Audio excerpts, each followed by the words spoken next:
پیاسا کوا۔ ایک دفعہ کا ذکر ہے کہ ایک جنگل میں ایک کوا رہتا تھا۔ ایک دن اس کو بہت پیاس لگی تھی۔ وہ پانی کی تلاش میں جنگل میں اڑتا رہا لیکن اسے کہیں پانی نہ ملا۔ جیسے جیسے وقت گزرتا گیا کوے کی پیاس بڑھتی گئی۔ آخر کار کوا ایک گھڑے تک پہنچ گیا۔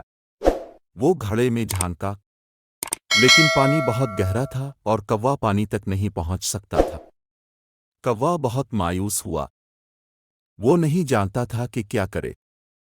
وہ وہیں بیٹھا مسلسل پیاس کا شکار رہا۔ کوے کو ایک ترکیب سوجھی۔ کوے نے ایک پتھر دیکھا۔ اس نے سوچا کہ اگر میں اس پتھر کو پانی میں پھینک دوں تو شاید یہ پانی اوپر آ جائے اور میں پی سکوں۔ کوے نے پتھر اٹھا کر پانی میں پھینک دیا۔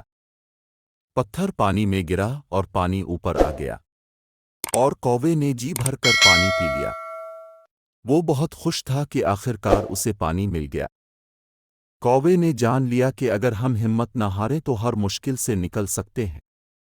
تعلیم: ہمت نہ ہاریں، ہر مسئلے کا حل ہوتا ہے۔ سمجھداری سے کام لیں۔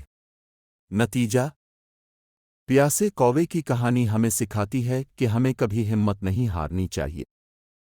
اگر ہم محنت کریں اور ذہانت کا استعمال کریں تو ہم کسی بھی مشکل سے نکل سکتے ہیں۔